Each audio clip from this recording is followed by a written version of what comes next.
கீழ்ப்படிதலால் ஆசி பெற்ற பிள்ளைகள். ஈசாக்கு கீழ்ப்படிஞ்சாரா?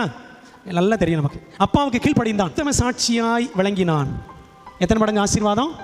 100 மடங்கு ஆசி பெற்றான் அப்படின்னு பைபிளில் தெளிவாக இருக்கு. யோசேப்பு அப்பாவின் மேல் பாசம் வைத்தவன். அப்பா மீது வச்சிருந்த அன்பு நிமித்தம், அந்த உண்மை நிமித்தம் எகிப்தின் அதிபதி ஆனான். ஒரு பிள்ளை அப்பாவை என்ன செய்தாரான்? கட்டி பிடிச்சி ரொம்ப நேரம் அழுதானான். தாவீது பெற்றோரை பராமரித்தான், தேவனின் இதயத்துக்கு ஏற்றவன் ஆனான். பாருங்களேன், அதனால தான் ஆண்டவர் சொன்னார், பல காரணங்களில் ஒரு காரணம், அவன் அம்மா அப்பா ஒழுங்காக கவனிச்சதுனால என் இருதயத்திற்கு ஏற்றவன். சாலமோன் அம்மாவை மதித்தான், ஆட்சியில் நிலைத்தான், பெரும் ஞானி ஆனான். எலிசா மேலே துண்டை போட்டார் எலியா. உடனே என்ன பண்ணார்? எலிசா வேகமாக ஓடி போய் 1 ராஜாக்கள் 19-20 படித்து பாருங்க. பெரிய ஆளுங்க, எலிசா வளர்ந்துட்டார் அவர். இப்போ என்ன சொல்றாரு? நான் ஓடி போய் எங்கள் அம்மா அப்பாவுக்கு முத்தம் கொடுக்கணும்.